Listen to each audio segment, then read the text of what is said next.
Pour la fonction production, je reviens en arrière. C'est une fonction qui est composée de plusieurs éléments. Alors, pour produire, il faut avoir des matières premières. Il faut avoir de l'énergie.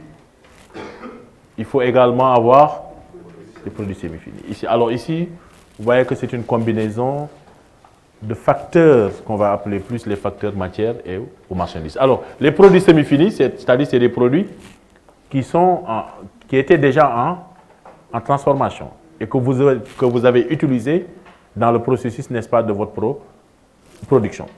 Les matières premières, c'est des matières qui seront transformées. OK. Donc, vous les utilisez comme input et ils vont servir, n'est-ce pas, à être plus tard des outputs. L'énergie est importante, n'est-ce pas, dans votre production. Les matières premières, l'énergie, les produits semi-finis, on va les appeler les consommations intermédiaires. Bien retenir. Quand on parle de consommation intermédiaire, il y a les matières premières que vous utilisez. Ça peut être des matières agricoles ou des matières chimiques, etc. Vous avez l'énergie. Vous avez également les produits semi-finis qui sont des produits qui ont fait l'objet déjà d'une première transformation, okay, et que vous allez utiliser en tant que marchandises. Alors, les produits semi-finis, on peut même les appeler les marchandises. Okay? Produits semi-finis. Ça peut être des marchandises. Contrairement aux matières premières qui n'ont pas encore fait l'objet de transformation. Alors, je répète, matières premières, énergie, produits semi-finis, on les appelle les consommations intermédiaires. Donc, première étape dans votre production. Mais pour produire, il faut quoi? Le capital. Et quand on parle de capital, c'est le capital financier. Il faut de l'argent. OK? Il faut de l'argent. À défaut d'argent, il faut avoir une expertise en industrie. Puisque le capital dont on parle ici, c'est un capital qui est composé de quoi? Numéraire, très bien. Numéraire. Nature. Indice. Super. Numéraire, c'est de l'argent. Comptant. Et ça peut être pour vous quoi? Un apport personnel. C'est l'apport perso ici. OK? Numéraire, c'est l'apport personnel. OK? OK? La nature, l'apport en nature, c'est quoi ici? Tout ce qui est matériel. OK? Et dans toute sa composante. Et l'industrie ici, ce n'est rien d'autre que l'expertise technique. OK? Alors, que ça soit le numéraire, que ça soit l'apport en nature ou l'apport en industrie, ça c'est du ressort de qui? Des actionnaires ou associés. Ils vont mettre du capital. Mais ils vont s'attendre à avoir quoi? Des dividendes. Alors, ce qu'il faut savoir, c'est que quand vous mettez de l'apport en industrie ou de l'apport en nature ou du numéraire, vous attendez à avoir ce qu'on appelle la distribution de dividendes. Et ça, c'est du ressort des actionnaires. Alors, il faut savoir qu'en économie d'entreprise, l'entreprise appartient aux actionnaires. L'entreprise n'appartient pas au personnel. On est d'accord? Puisque ce qui vous lie au personnel, ce n'est pas le capital, mais c'est le travail. Le travail est un facteur de production comme le capital. mais ils poursuivent des objectifs carrément différents. Le capital est du ressort de l'actionnaire, alors que le travail est du ressort du salarié. Oui, d'accord? Je peux continuer? Alors, pour le travail, donc c'est du ressort des salariés. Et qui vont se rémunérer, n'est-ce pas, en rémunération en revenu, ok? En revenu salarié. Alors, ce que nous devons retenir, in fine, c'est que quand je veux produire, pour répercuter, je dois avoir les consommations intermédiaires. Je dois avoir le capital. Je dois avoir du travail. Et la somme de tout ça me permet d'avoir une production. Donc pour produire, il faut quoi? Du capital. Il faut du travail. Il faut des consommations intermédiaires. Maintenant, tout ce que je produis, normalement, ça doit créer ce qu'on appelle de la valeur ajoutée. Donc la valeur ajoutée, ce n'est rien d'autre que la consommation intermédiaire moins, ou la production moins les consommations intermédiaires. Donc quand on parle de création de valeur, c'est une fonction essentielle pour l'entreprise. Donc VA, ce n'est rien d'autre que la production dégagée, production moins les consommations intermédiaires. Alors c'est la raison pour laquelle l'entreprise a une fonction de création de valeur. La fonction de création de valeur, ce n'est rien d'autre que le fait de transformer, de produire et de dégager ce qu'on appelle une plus-value. Cette valeur ajoutée ne sera jamais négative. Vous ne verrez jamais une valeur ajoutée qui est négative. Comme son nom l'indique, c'est une valeur positive toujours. C'est-à-dire vous produisez et vous enlevez ce que vous avez consommé comme élément intermédiaire. Ça veut dire quoi? Ça veut dire que ce que vous allez produire sera toujours supérieur aux consommations intermédiaires. À défaut, ce n'est même pas la peine de créer une entreprise. Je répète, si votre entreprise ne peut pas créer de la valeur ou dégager de la valeur ajoutée, ce n'est même pas la peine de créer une entreprise.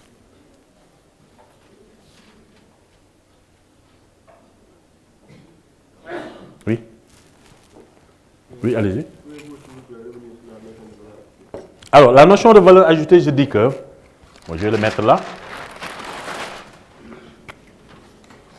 ce n'est rien d'autre que ce que l'entreprise dégage comme surplus une fois qu'elle produise et une fois qu'elle utilise, n'est-ce pas, l'ensemble de ses consommations intermédiaires, que ce soit les matières premières, l'énergie, les produits semi-finis. Autrement dit, la valeur ajoutée, ce n'est rien d'autre que ce que l'entreprise produit, la production totale, moins maintenant ce que l'entreprise a utilisé comme consommation intermédiaire. Et ces consommations intermédiaires, c'est quoi? Ce n'est rien d'autre que les matières premières, ce n'est rien d'autre que l'énergie, ce n'est rien d'autre que les produits finis. Hein? Alors, la production ici, ce n'est rien d'autre que ici, la somme des quantités produites, mais qu'on va valoriser au quoi? Multiplié par le prix de production. OK? Donc, la production ici, ce n'est rien d'autre que les quantités d'articles que l'entreprise a produits, multiplié par ce que l'entreprise a supporté comme prix de production. OK? Alors, souvent, les gens assimilent la production au chiffre d'affaires. Ce n'est pas faux aussi. La production peut être un élément du chiffre d'affaires. Parce que vous produisez pour vendre. Toutes choses étant par égales, vous produisez pour vendre. Donc la production peut être égale à ce qu'on appelle le chiffre d'affaires. OK? Donc, oui? Donc, on peut dire que la valeur ajoutée, c'est la même chose que les bénéfices. Non, on n'est pas encore dans le bénéfice. Parce que le bénéfice résulte quand même de tout ce qui est bénéfice, ce n'est rien d'autre que la différence entre ce que vous avez vendu, moins maintenant l'ensemble de vos charges. Alors qu'ici, on a déduit que les consommations intermédiaires. N'oublions pas que vous aurez d'autres charges. Les charges de distribution, les charges d'exploitation, les charges indirectes, etc. Ce qui fait que donc, le bénéfice est plus net que la valeur ajoutée. La valeur ajoutée, c'est une valeur brute. Maintenant, pour avoir le bénéfice, il faut défalquer les autres charges qui ne sont pas encore captées dans les consommations intermédiaires. On va y revenir. Le bénéfice, c'est la différence entre le chiffre d'affaires moins l'ensemble des charges d'exploitation. Que ce soit des charges directes comme des charges indirectes. Je répète, le banquier va s'intéresser moins à votre bénéfice, mais le banquier va s'intéresser davantage à votre valeur ajoutée et à votre excédent brut d'exploitation. On va y revenir. Donc ça aussi, il faut le savoir. Je suis en train de partager avec vous des astuces. Parce que le banquier, si vous lui donnez un bénéfice élevé, il pense à d'autres choses. Soit il pense que le bénéfice a été majoré, ou le bénéfice a été minoré. Alors que la valeur ajoutée reflète de façon brute la capacité quand même productive de l'entreprise. Parce que c'est la différence entre la production moins les consommations intermédiaires. Pour le banquier, le résultat net risque d'être, n'est-ce pas, un indicateur plus ou moins fiable seulement. Il faut, au-delà quand même de ce résultat net, apprécier ce qu'on appelle la valeur ajoutée. La valeur ajoutée, c'est une valeur qui permet de pouvoir apprécier ce qu'on appelle, ce que l'entreprise dégage comme capacité productive. Donc, plus vous avez une valeur ajoutée élevée, plus on sait que l'entreprise est productive dans son fonctionnement. Oui, allez-y. C'est-à-dire, monsieur, ici, est-ce qu'on ne peut pas expliquer la valeur ajoutée, par exemple, comme étant ce que moi j'apporte de plus en mon produit, ce qui rend exceptionnel mon produit? Si je prends l'exemple de quelqu'un qui produit, par exemple, des jus de fruits, on peut considérer là-bas comme étant une valeur ajoutée. Par exemple, le fait de changer d'emballage, de rendre les emballages beaucoup plus attrayants. Mais ça risque d'être abstrait. C'est ce que vous dites là, ça risque d'être abstrait.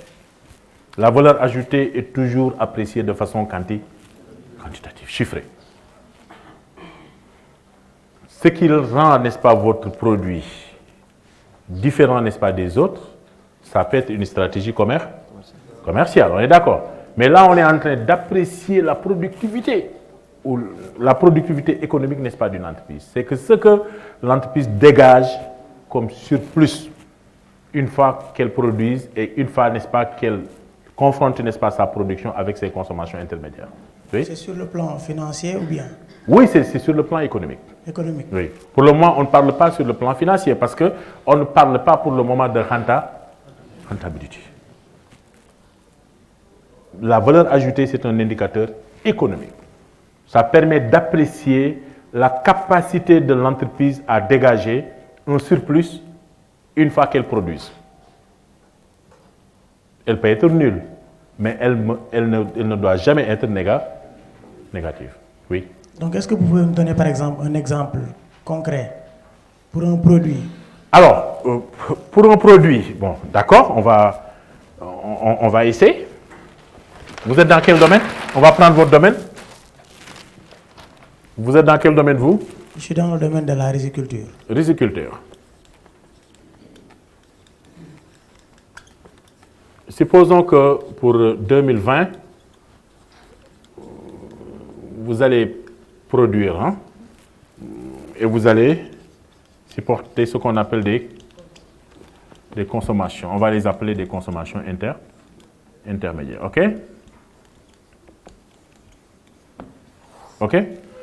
Alors, avant de parler de la production, dites dans votre secteur de riziculture, quels sont, n'est-ce pas, les facteurs qui vont intégrer dans les consommations intermédiaires en termes de matière, en termes de produits semi-finis et en termes d'énergie. Je suppose que vous devez utiliser de l'énergie, des matières premières ou des matières semi-finies. Oui. C'est-à-dire, je n'ai pas bien compris la question. Vous voulez faire une production dans le domaine de la riziculture. Oui. OK? Riziculture. OK? Dans le domaine du riz, n'est-ce pas? Maintenant, supposons que, avant de produire, n'est-ce pas, vous devez utiliser, n'est-ce pas, des matières premières. Effectivement. N'est-ce pas? Est-ce que vous avez une idée sur ce que vous fait supporter ces matières premières pour la production, n'est-ce pas, du riz? Quantifié. Oui, en termes d'argent. Oui. Oui, parce qu'on achète des semences. Oui, mais quantifiez-moi ça de façon... Oui.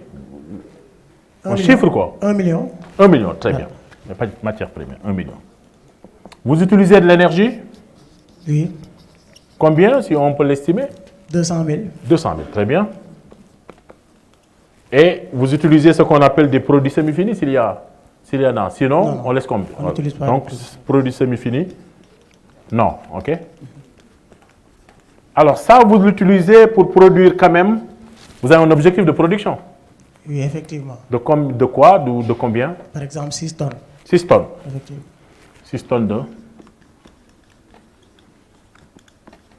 Alors, ces 6 tonnes de riz, comment on peut les valoriser, soit au coût de la production ou au prix de vente?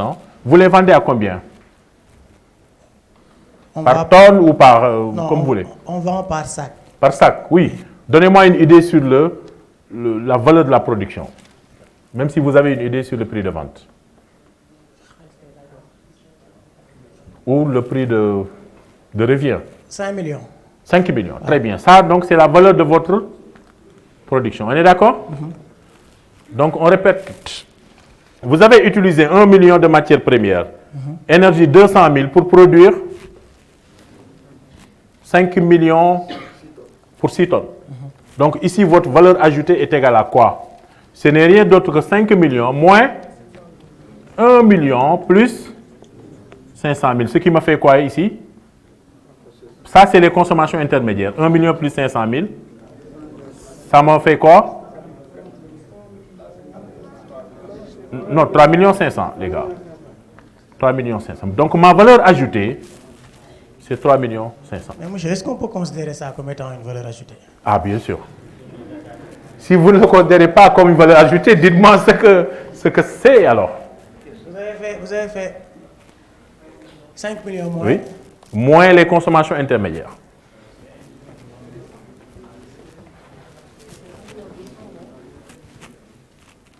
Comment vous... Alors ici, c'est même 200. Hein? Ah, c'est 200 000. Oui, ça fait 3 millions. 3 800 000, ok? Ok. Alors, vous avez supporté combien? 1 million. Hein? Oui. Plus 200 000, ça vous fait combien? 1 million 200. 1 million 200 de consommation intermédiaire. Donc, mes consommations intermédiaires, c'est 1 million 200. Combien j'ai produit? 5 millions.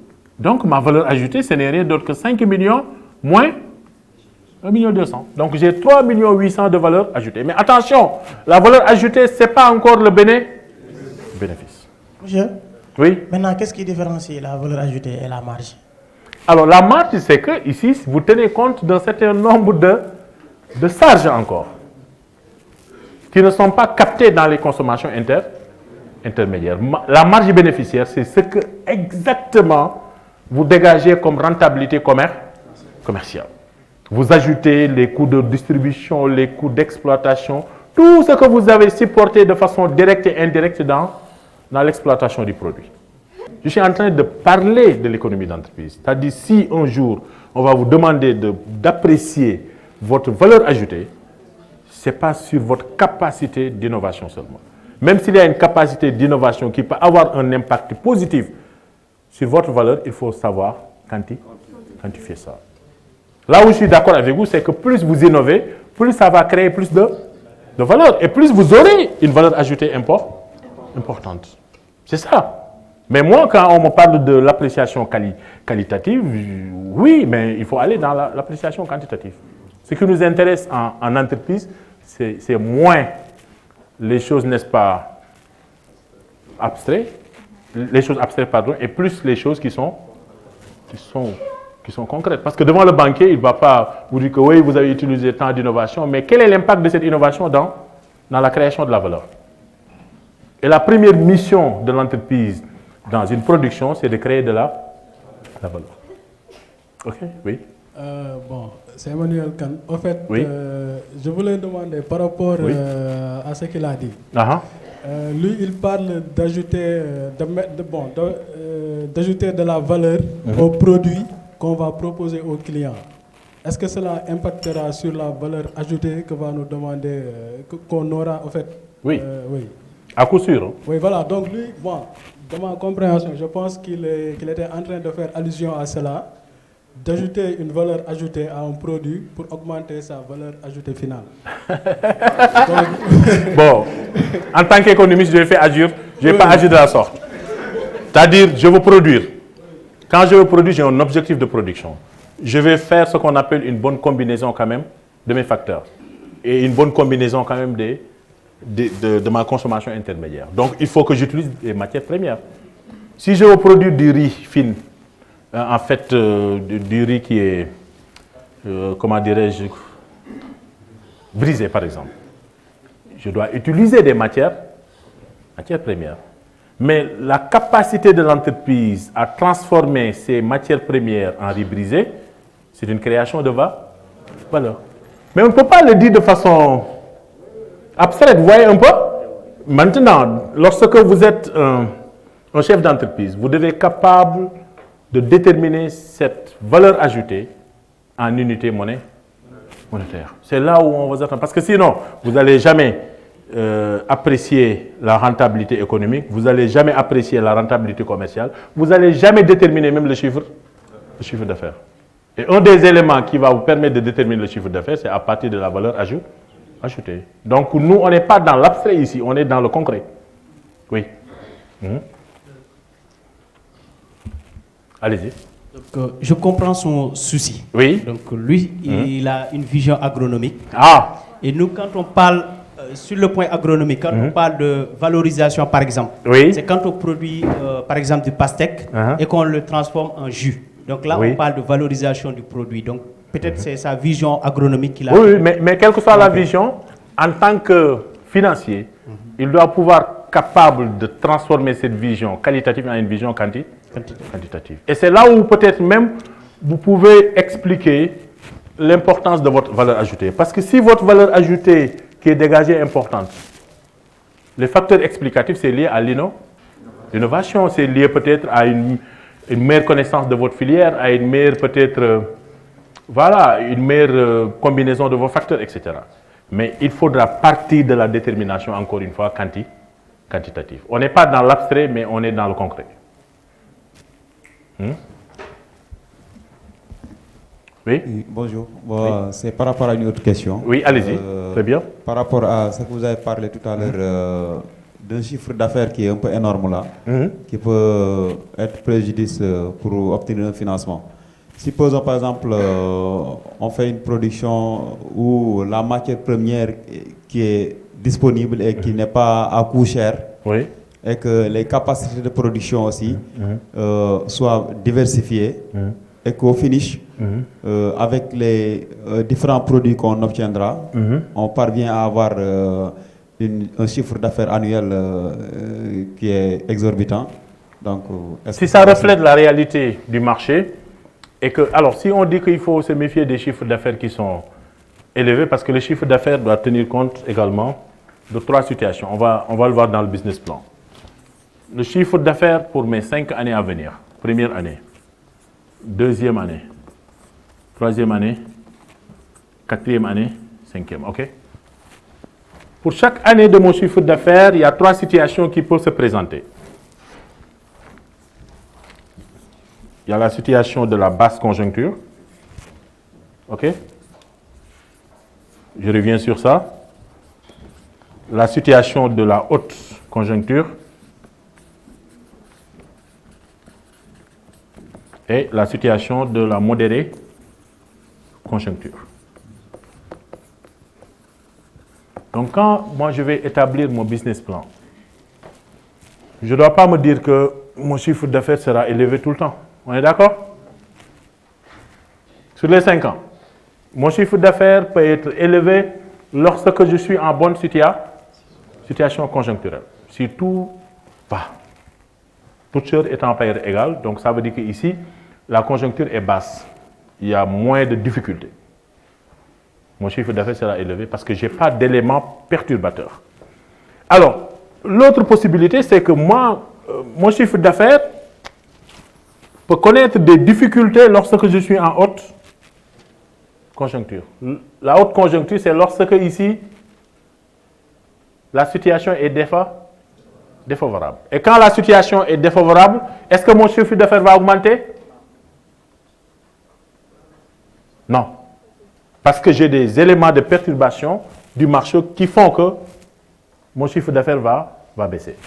Alors, l'autre solution, c'est que le chiffre d'affaires peut être plus ou moins élevé, c'est-à-dire équilibré ici. Et donc, quand vous allez faire votre business plan, il ne faut pas donner l'impression aux banquiers qu'à chaque fois, votre chiffre d'affaires va augmenter. Votre chiffre d'affaires va augmenter ou va baisser en fonction quand même de la conjoncture. C'est ce que je veux dire par là. Et donc, le banquier a plus tendance à ce que vous lui donnez un chiffre d'affaires qui reflète un peu la conjoncture. On va le voir dans le business plan. Donc, vous devez élaborer votre chiffre d'affaires en fonction de ces trois situations. Donc, première année, deuxième année, troisième année, quatrième année, cinquième année. Et donc, pour chaque année, le banquier aura à apprécier ça. Est-ce que c'est OK? Oui ou non? Est-ce que ça reflète un peu la réalité? Oui ou non? Et ça, c'est une projection que vous devez faire. Première année du business plan jusqu'à la cinquième année.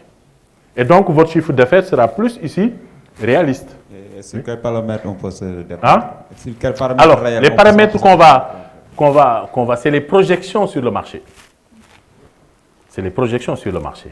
Parce que si vous dites que vous, dans votre activité, vous allez avoir 2% du marché, par exemple, 2% du marché.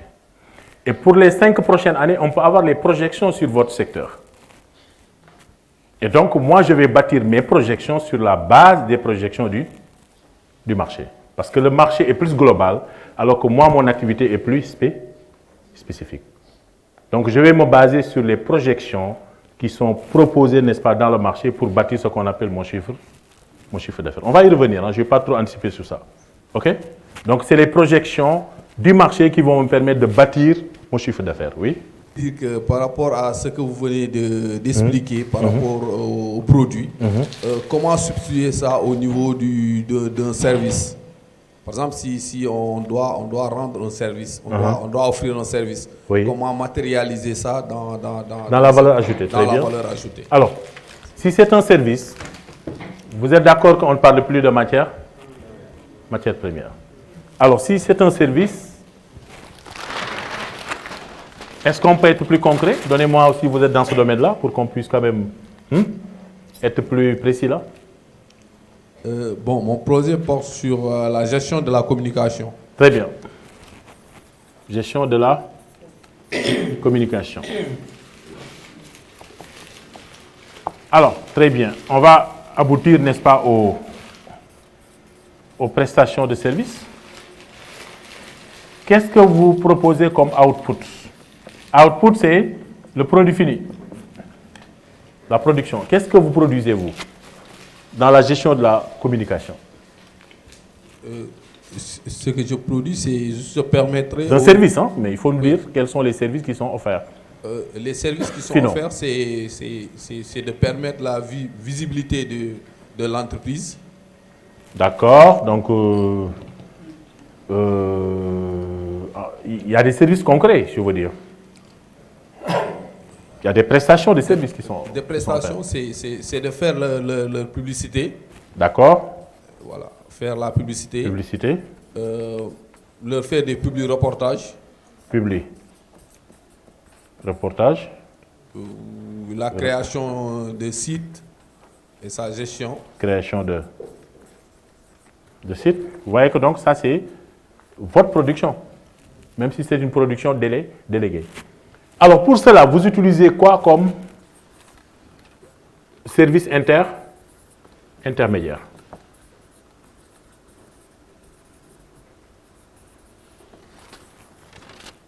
Est-ce que vous avez des matières premières? Non. Non. Est-ce que vous produisez, n'est-ce pas, vous utilisez de l'énergie? Oui. Très bien. Et quels sont les autres services que vous utilisez qui vous permettent de pouvoir faire une bonne publicité pour les entreprises, faire un public reportage ou la création de sites? Hein?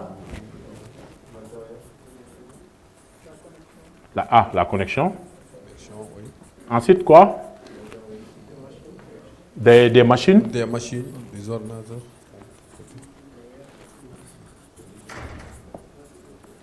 Etc. Donc ça, les services intermédiaires qui sont utilisés pour produire in fine des prestations de services ou output, c'est l'énergie, la connexion, les machines, les ordinateurs.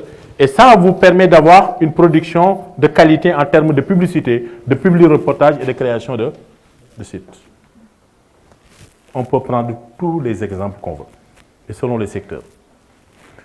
Les services intermédiaires, c'est des services qui vous permettent de pouvoir produire. Alors, si on veut faire la différence entre les services intermédiaires et la production, c'est que les services intermédiaires, c'est des inputs. OK? Alors que la production, c'est l'output. Input, c'est ce que vous utilisez pour produire. Output, c'est ce que vous avez déjà produit. Je répète, les consommations intermédiaires, on peut les considérer comme des inputs.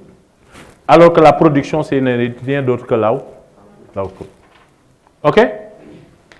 On peut prendre autant d'exemples que l'on veut, selon les secteurs d'activité. OK? Voilà. Autre question? En fait, qu'il fallait prendre un peu tout ce qui est dimension, on va dire, macro-environnement, sur tout ce qui est conjoncture.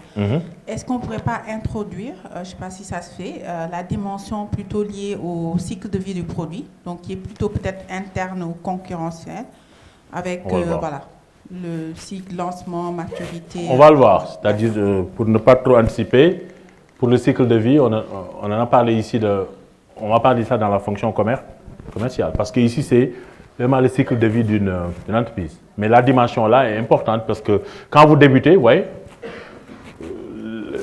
les ventes, n'est-ce pas, explosent. Mais après, lorsque vous dépassez l'étape de la maturité, il faut penser. C'est justement là où il faut penser à un processus d'innovation. OK? Voilà. On va y revenir. Mais c'est un point important aussi, le fait d'intégrer en tout cas tous les facteurs macro. OK? Oui? J'avais une question par rapport au chiffre d'affaires. Oui. Est-ce qu'il est possible, en faisant son business plan, de mettre le chiffre d'affaires sous les 3 ans possibles? 3 ans, bon. Lorsque vous faites un business plan, on vous donne un horizon qui est compris entre 3 et 5 ans. Bon, pourquoi les gens vont jusqu'à 5 ans? Parce que 5 ans, ça va tendre plus vers une situation beaucoup plus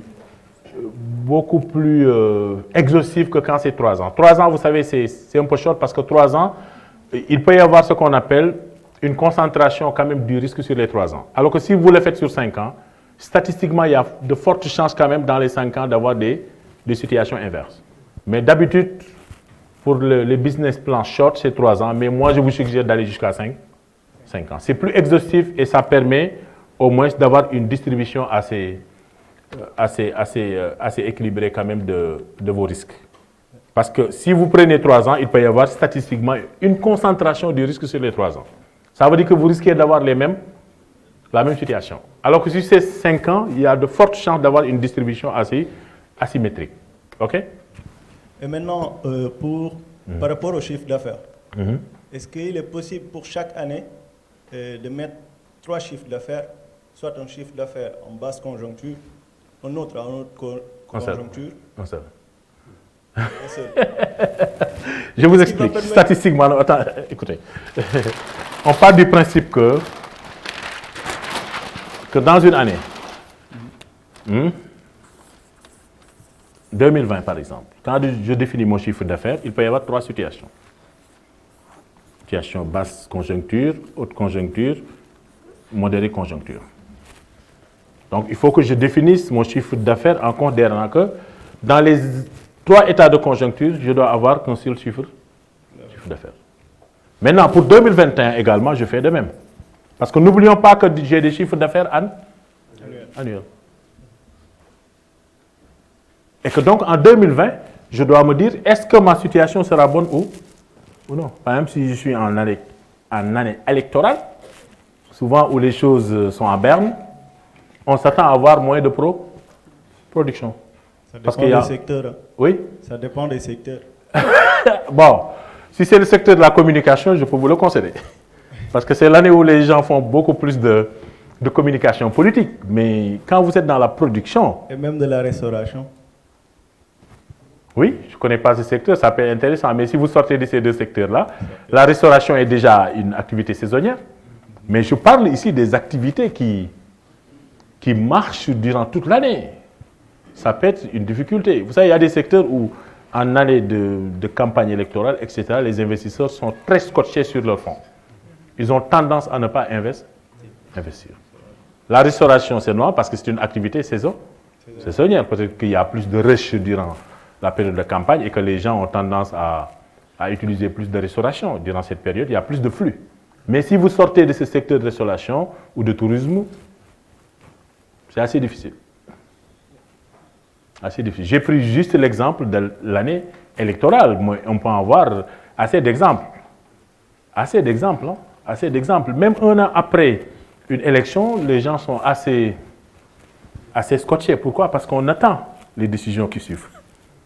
Parce que quand il y a élection, il y a un nouveau gouvernement, on attend les orientations idéologiques ou politiques, tout ça. Est-ce qu'il y aura plus de privatisation ou plus de nationalisation? Donc 1 an avant l'élection et 1 an après, si vous faites toutes les études statistiques, vous verrez que le secteur d'activité est toujours en berne. C'est 2 ans après que les choses commencent à bouger. Et donc quand vous faites des prévisions sur les chiffres d'affaires, il faut tenir compte justement de ces situations-là. Donc pour rappeler un peu, en 2020, donc vous devez avoir une estimation de votre chiffre d'affaires, mais pour une seule conjoncture. Soit la conjoncture est bonne, mauvaise ou modérée. Pour 2021, vous allez faire de même. Vous allez faire un choix sur un chiffre d'affaires prévisionnel.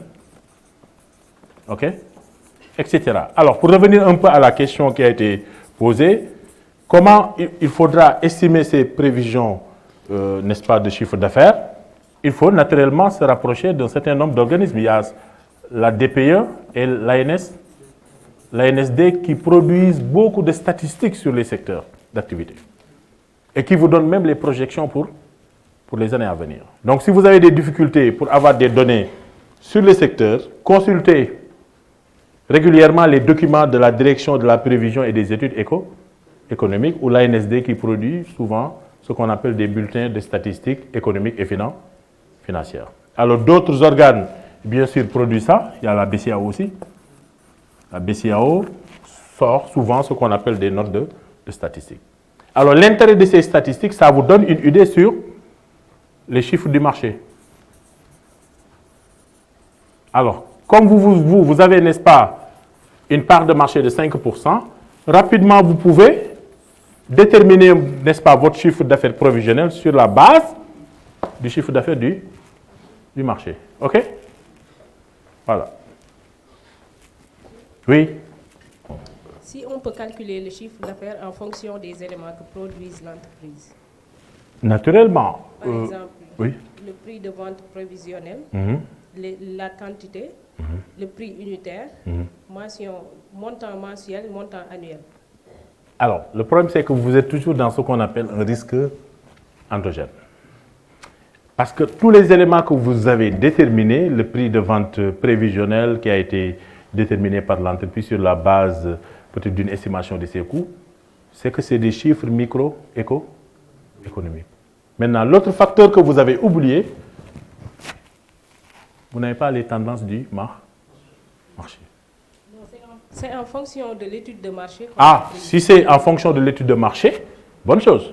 C'est-à-dire, votre chiffre d'affaires est bâti donc sur la base, n'est-ce pas, des tendances du marché. Parce que le prix de vente prévisionnel que vous avez déterminé, c'est sur la base quand même du benchmark par rapport à vos concurrents et par rapport au marché. Ça peut être fait.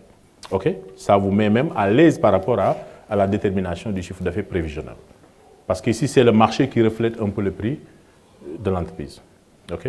Ça aussi, c'est une possibilité.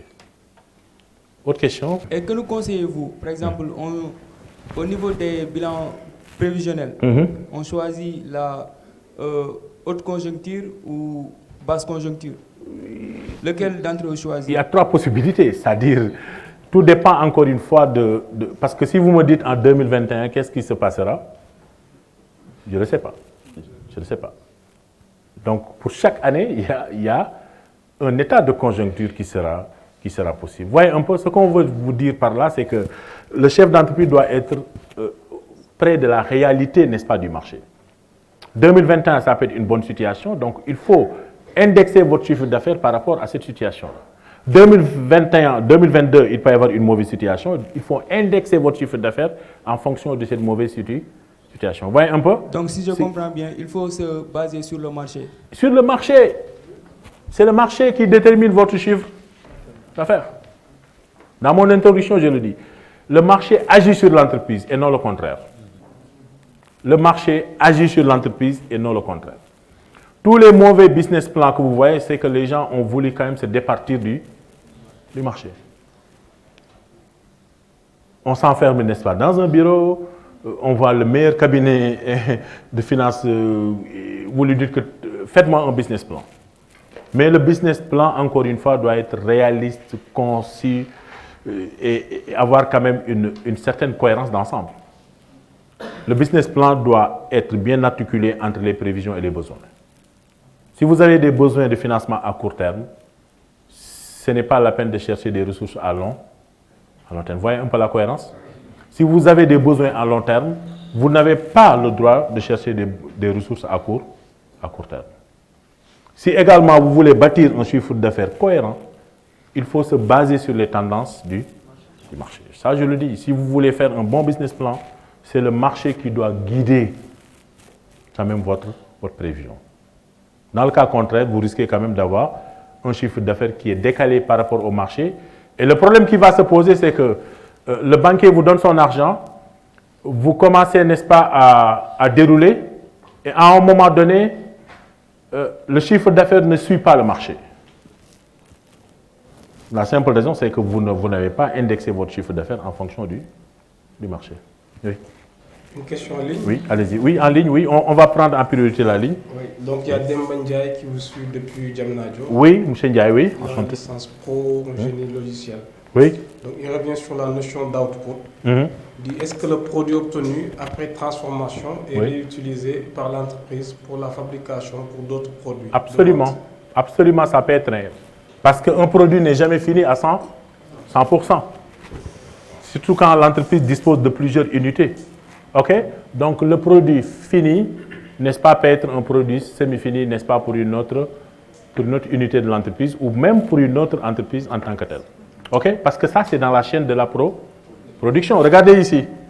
Notre entreprise a utilisé des produits semi-finis. Ces produits semi-finis ont été des produits finis ou fabriqués par une autre entreprise. Donc, en réalité, c'est ça. C'est une chaîne de production.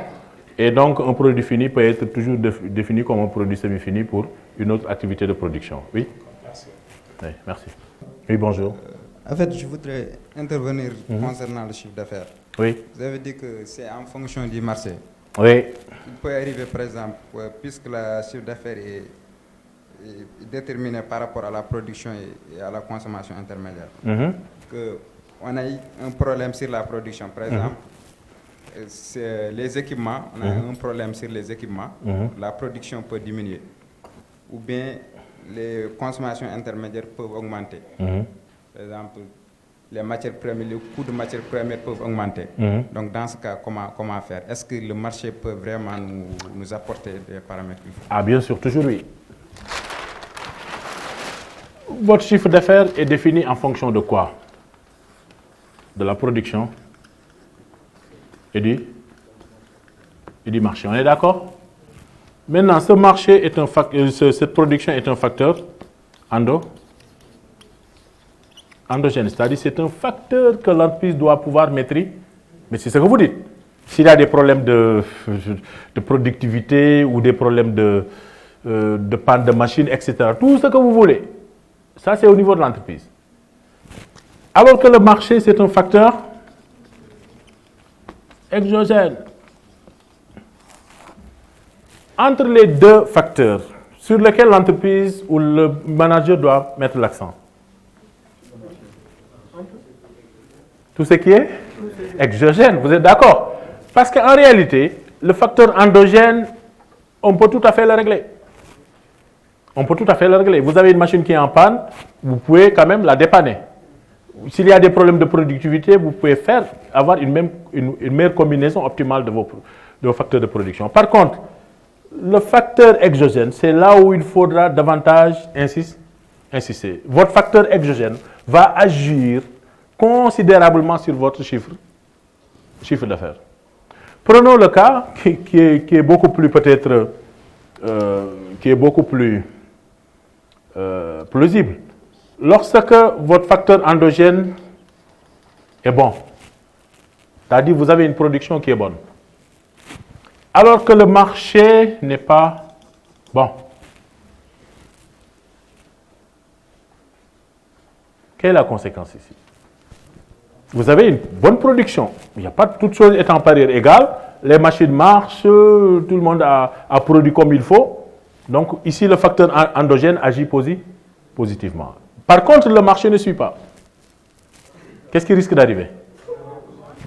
Vous avez un chiffre d'affaires qui va baisser. C'est ce que je vous dis. Donc, dans une bonne stratégie d'entreprise, il faut, au-delà de la production, insister sur le marché. On va y revenir. Comment insister sur le marché? Vous allez faire ce qu'on appelle la veille économique et vous allez avoir ce qu'on appelle une démarche d'intelligence économique. Collecte de l'information stratégique, mais également il faut beaucoup insister sur ce qu'on appelle la surveillance du marché. Donc on n'arrêtera jamais de le dire, hein. En tant que futur manager, entre la production et le marché, il faut certes quand même considérer la production comme un élément fondamental, mais le marché est plus déterminant. Oui. Oui. Maintenant, concernant la veille sur le marché, donc il y a des facteurs qui peuvent nous échapper. Ça, oui, lesquels? On peut prévoir, par exemple, dans son business plan, de faire un chiffre d'affaires à une période donnée. Si je prends l'exemple de ceux qui vendent un peu l'habillement, la conception. Donc, ils se disent que janvier, décembre, janvier, février, il fera froid. Donc, je vais faire des vêtements chauds. Actuellement, c'est le contraire. Il fait trop chaud en février.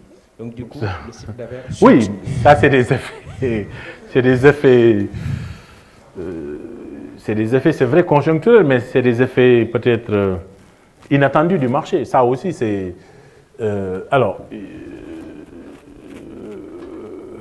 ça, c'est l'environnement géographique ou l'environnement...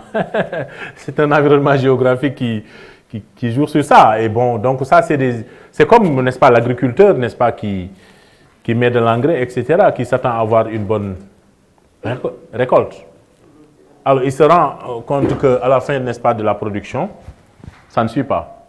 Donc, c'est des effets peut-être contre-productifs qui peuvent affecter un peu sa production. Ça, c'est les aléas vraiment du marché. Maintenant, ces aléas du marché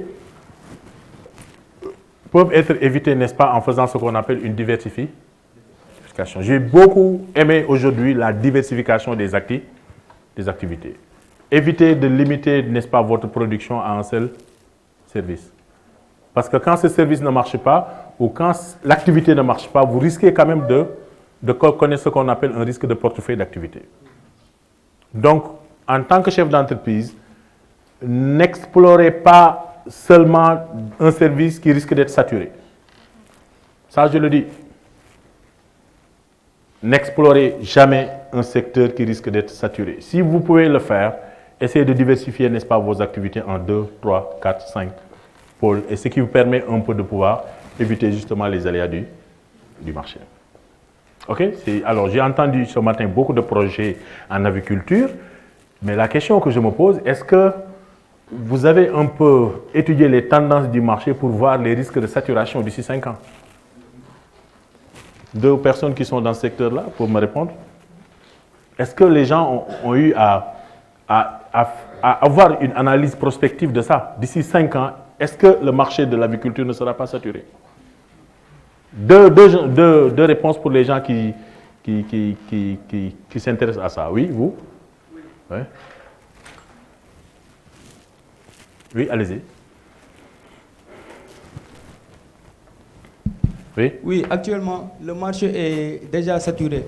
Ah. Oui, par exemple, il y a des Marocains qui sont venus récemment et ils ont une capacité de production très élevée par rapport aux petits éleveurs.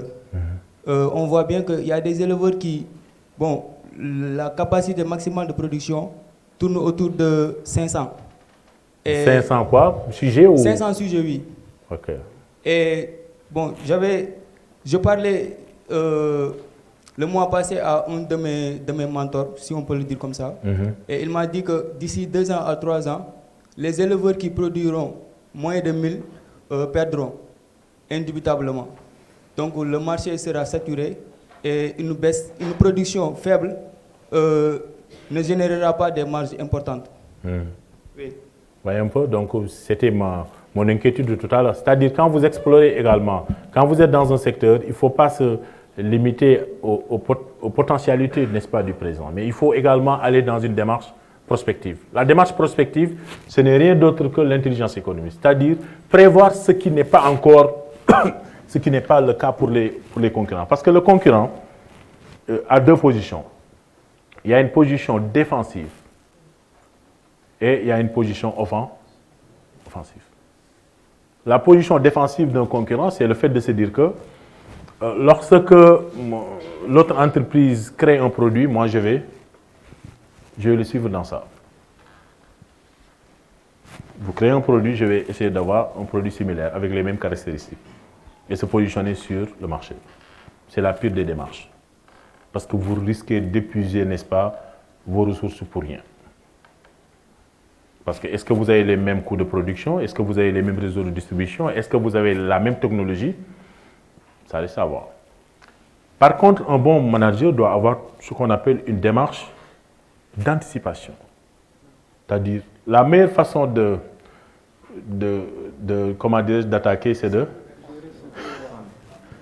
Hein? En fait, la meilleure façon de se défendre, c'est d'attaquer. Non, c'est-à-dire, l'idée, c'est non, c'est-à-dire, il faut avoir une position offensive. Et non plus attendre qu'on vous donne un coup pour réagir. Vous savez, les meilleures entreprises dans le monde qui ont eu à faire quand même une notoriété, une image de marque au niveau international, c'est ça. Je vais vous citer le cas de l'Allemagne. L'Allemagne a connu quand même une prouesse commerciale grâce à ses PME. Vous savez, la puissance économique de l'Allemagne repose sur les petites et moyennes entreprises. Parce qu'ils ont adopté ce qu'on appelle une démarche d'anticipation, une démarche de compétitivité, et donc une démarche qui consiste à toujours anticiper sur l'avenir. Malheureusement, je le dis, et c'est une tare qui est congénitale, on a plus d'entreprises ici qui ont tendance à avoir ce qu'on appelle le sentiment ou le comportement du suivisme.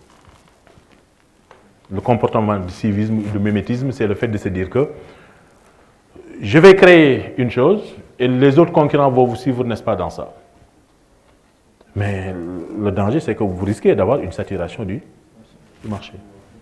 Parce qu'à chaque fois que vous créez, l'autre concurrent également va vous suivre et à un moment donné, vous épuisez toutes vos technologies.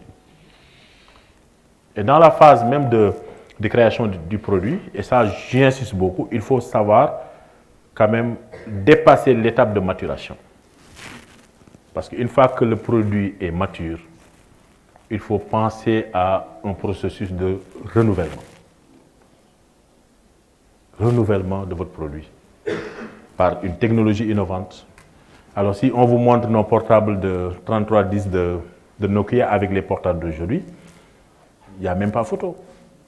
C'est parce que celui qui a pensé, n'est-ce pas, le téléphone peut-être dans les années 2000 ou dans les années 90, avait peut-être prévu qu'il y avait des phases de maturation. Des phases de maturation qui sont quand même à détecter et à analyser. Donc, quand je reviens sur ma question, dans le domaine de l'aviculture, pour ceux qui y sont, il faut essayer de ne pas se focaliser seulement sur ce domaine-là. Essayez de voir d'autres phases qui peuvent vous permettre de pouvoir quand même rebondir en cas de saturation du secteur. Parce que si le secteur est saturé, ça veut dire que vous n'avez plus la possibilité d'avoir un potentiel de gain. Et alors que c'est le moment où vous avez beaucoup investi, et c'est le moment où le banquier vous attend, le banquier ne sait pas si votre affaire marche ou non. Ce qui l'intéresse, c'est que quand il vous donne un prêt, vous le payez. Et donc, la diversification de l'activité, l'étude stratégique du marché est importante. Malheureusement, c'est des points faibles, n'est-ce pas, dans l'entrepreneuriat, n'est-ce pas, de beaucoup de startups. Évitez le comportement de suivisme ou de mimétisme. Le comportement de mimétisme, c'est le fait de se dire que tel concurrent a une activité qui marche, je ferme les yeux, je vais le suivre. C'est la pire des décisions stratégiques dans une entreprise. Avant de démarrer une entreprise, il faut tout ramener, n'est-ce pas, en vous. Vos potentialités, vos contraintes, les opportunités du marché et votre capacité d'innovation. Si ces critères ne sont pas réunis, il faut savoir repenser quand même votre idée. Je le dis parce que je sais que en termes de statistiques, chaque année, en moyenne, 300 ou 400 entreprises sont des entreprises qui disparaissent. Des entreprises qui n'ont que le registre de commerce, mais qui n'ont pas d'activité. Donc, repensons quand même l'élaboration du business plan et l'idée. Et la question qu'il faut toujours se poser, c'est qu'est-ce que j'ai créé par rapport à mon marché? Si cette question reste quand même en suspens, c'est qu'on doit repenser notre projet. OK? On n'est pas encore dans la marche de l'entreprise. On est dans la maturation quand même de l'idée de projet. OK? Oui? Si on tient compte de la saturation du marché, est-ce que quelqu'un qui veut prendre le risque d'aller dans un marché où il y a déjà des concurrents, tout en apportant juste un touche qui est spécifique à lui? C'est oser aussi. Est-ce que ça ne pourra pas aussi garantir un succès pour lui? Un bon manager doit avoir le goût du risque aussi. Si vous ne voulez pas prendre le comportement de risque au fil, comme on dit, ce n'est même pas la peine de créer une entreprise. Le goût du risque également doit être un goût maîtrisé. C'est-à-dire ne pas s'engager sur l'incertitude totale. L'incertitude totale, c'est d'avoir une opacité par rapport aux potentialités que peut quand même donner un marché. C'est-à-dire, vous dites que d'accord, c'est un marché qui est saturé, mais moi, l'innovation que je peux apporter peut même être quand même une opportunité pour moi. Ça aussi, mais il faut savoir bien définir ce qu'on présente comme innovation. C'est pourquoi le benchmark, la veille et l'intelligence économique sont des outils de surveillance que vous devez pouvoir utiliser. Et ça ne coûte rien. Vous savez, la collecte de l'information maintenant est facilitée par Internet. Il y a même des moteurs de surveillance qui vous permettent de pouvoir quotidiennement quand même avoir ce qu'on appelle la veille sur le secteur de l'agriculture, sur le secteur de l'élevage, ici et dans le monde. Toutes les innovations, vous pouvez les découvrir. Il faut juste quand même avoir quand même une certaine habitude de surveiller votre secteur et ne pas se dire que je fais confiance au marché. Ne faites jamais confiance au marché. Le marché peut vous fournir des informations qui sont des informations blanches, comme on dit. Les informations blanches, c'est des informations qui sont disponibles pour l'ensemble du public. Mais ce n'est pas ces informations qui vont vous permettre de prendre des stratégies de défense. Les informations qui sont les plus importantes, c'est les informations privées. Les informations privées, c'est des informations stratégiques. Je n'hésite pas à participer à des foires internationales, à des salons. Je n'hésite pas à avoir quand même à aller dans le salon de l'innovation, ailleurs un peu. Je n'hésiterai pas quand même à faire du benchmark sur, n'est-ce pas, un partenaire étranger qui a développé telle technologie et qui peut me donner même quand même la technologie en termes de franchise. C'est ça qui permet quand même de pouvoir sortir de ce qu'on appelle du déjà dit ou du déjà fait. Tant que l'entrepreneuriat ne se bâtit pas sur l'innovation, on aura du mal quand même à avoir des entreprises saines et croissantes. Ça, je le dis. Parce que je me rappelle quand on était à la chambre de commerce, vous voyez autant d'entreprises qui se créent chaque année, mais l'année suivante, vous voyez que c'est des entreprises qui ont du mal quand même à suivre. Donc c'est ce qu'il faut éviter. Et puis, l'autre contrainte pour vous, c'est que c'est les contraintes de démarrage. Vous avez beau avoir les registres de commerce, les NINEA, mais si vous n'avez pas quand même une visibilité assez claire sur votre business plan, les bailleurs ne vont pas vous suivre. Ce qui fait que donc, il faut avoir cette stratégie de bien comprendre ce qu'on veut faire et de bien défendre ce qu'on veut faire devant le banquier. Le risque qu'il faut éviter, c'est d'aller vers le banquier et que le banquier comprenne mieux le projet que vous. C'est la pire des choses, il faut le dire. C'est la pire des choses. Et l'objectif du banquier, ce n'est pas de vous soutirer des informations positives. Le banquier cherche toujours à vous soutirer des informations négatives et des incohérences dans ce que vous dites. Vous voulez être dans le domaine de l'aviculture, oui, mais c'est un domaine qui a beaucoup de difficultés. Hein, mais comment vous voyez la production et vous êtes en train de tergiverser, le banquier se fait déjà une idée claire sur la rentabilité ou non du projet. Donc un projet se défend, un projet se mûrit, un projet également doit avoir une bonne articulation. Ce n'est pas pour rien que même dans la plupart des banques maintenant, on ne recrute pas des économistes ou des financiers. On serait même tenté de recruter ce qu'on appelle des psychologues. J'ai vu que quelqu'un y avait... Oui. Il y a des banques qui sont maintenant prêtes à recruter des psychologues. Parce que devant le manager, vous ne lui prêtez pas votre argent, mais vous prêtez quand même à quelqu'un. Avant d'être une entreprise, il y a quelqu'un qui est derrière l'entreprise. Sa probité morale, sa stabilité psychologique, etc. Parce qu'on veut éviter derrière ce qu'on appelle les détournements d'objectifs. Vous demandez 50 millions pour développer une start-up et la personne le lendemain reçoit les 50 millions pour acheter une nouvelle voiture. Non, il faut le dire, parce que ça, c'est dans la psychologie quand même de la personne qui va développer quand même cette entreprise ou non. Et tout ça, donc, il faut bien mûrir en tout cas l'idée de projet et se dire que je ne vais pas m'engager sur une chose que je ne connais pas. Ça, on va y revenir. Ne soyez jamais dans un projet dont vous n'avez pas les compétences techniques. C'est ce qu'il faut éviter. Il faut éviter de s'aventurer sur un projet dont on n'a pas les compétences techniques. C'est important. Parce que sinon, vous serez devant le banquier et puis il va connaître plus le projet que vous. Ou sinon, vous serez dans la mise en œuvre et vous aurez des difficultés pour rendre compte. OK? Donc, on va un peu évoluer là pour la fonction de... Oui, allez-y. Oui, allez-y. Oui, allez-y. Bonjour, bonjour. c'est Ibrahim Massao. Oui. Moi, ma question, ça concerne tout le chiffre d'affaires. Le chiffre d'affaires. Oui, pour l'estimation par rapport au marché. Oui. Est-ce qu'il existe des structures ou bien des instances qui donnent les tendances du marché d'ici 3 ans ou bien Oui, c'est ce que je disais. Il y a l'ANSD, l'Agence nationale, vous connaissez? Oui. L'Agence nationale de la statistique qui produit beaucoup. Il y en a plusieurs. Hein. Il y a l'ANSD, l'ANSD. Il y a la direction de la prévision et des études économiques. Il y a la BCAO également qui produit beaucoup. Il y a même les chambres de commerce. Hein. OK.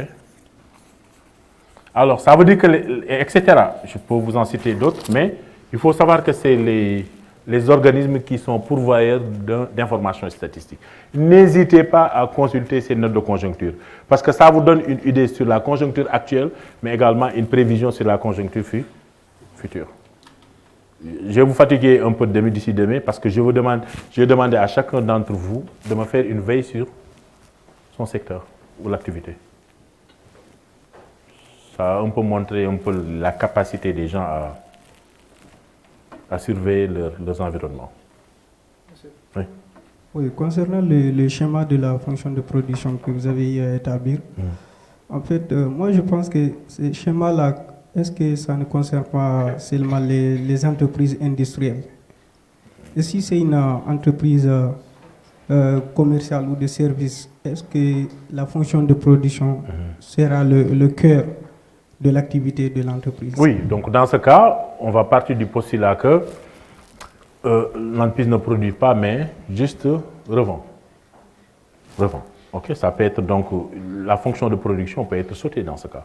Et il faut se centraliser donc sur la fonction quand même de redistribution ou la fonction commerciale. C'est le cœur. Alors, il faut savoir que l'entreprise, bien sûr, a plusieurs fonctions. La fonction peut-être qui est le cœur de ça, parce que pour l'essentiel de vos projets, je pense qu'ils vont être dans la production. Non. Je peux faire un vote là? Quels sont les acteurs ici ou les entrepreneurs qui auront une fonction de production? Vous voyez donc, j'ai eu raison sur moi, mais si vous êtes dans la fonction commerciale, c'est-à-dire vous ne produisez pas, vous pouvez sauter la fonction de production.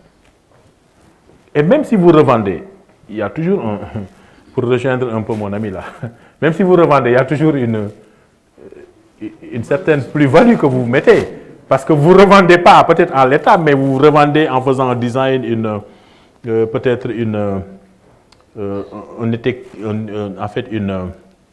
certaine transformation du design, etc. C'est-à-dire il y a des gens qui ne produisent pas, mais qui sont prêts à mettre en emballage, n'est-ce pas, ce qui est stocké pour pouvoir les revendre. Mais dans ce cas, vous revendez, mais sur la base du surplus que vous proposez, n'est-ce pas, en termes de services. Mais dans ce cas, je suis d'accord que la fonction de production va sauter. Très bien.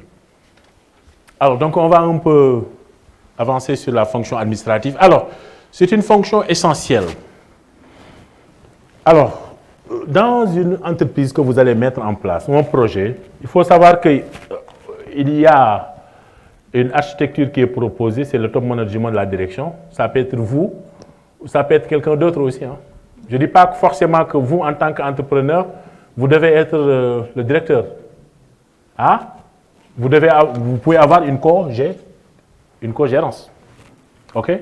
Ou vous pouvez même confier votre gérance à quelqu'un d'autre. Dans tous les cas, ici, le top management va donner des instructions, n'est-ce pas, pour la ligne hiérarchique. La ligne hiérarchique, c'est l'ensemble de vos services qui vont vous servir d'intermédiaire entre le centre opérationnel et le top management. Alors, lorsqu'on parle de top management, c'est le management de haut niveau.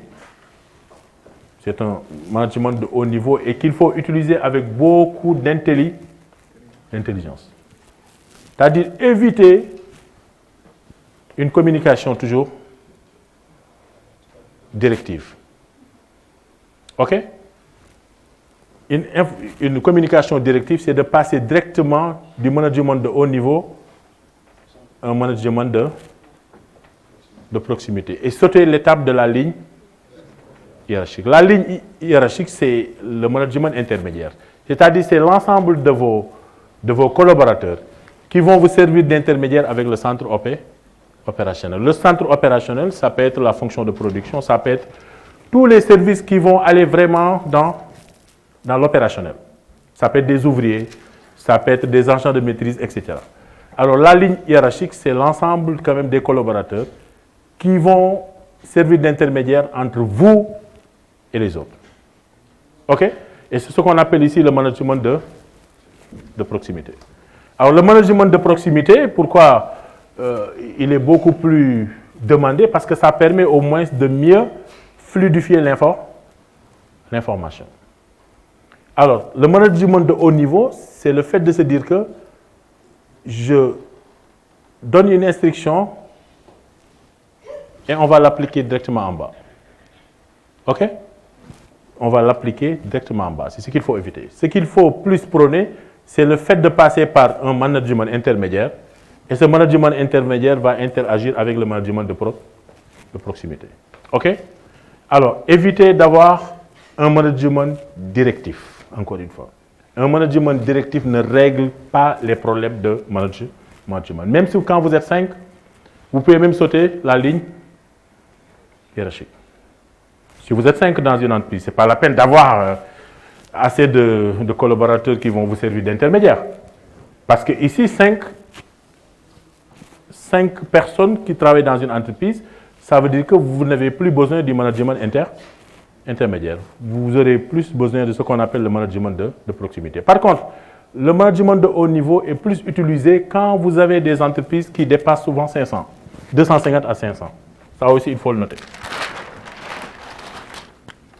250 à 500 employés,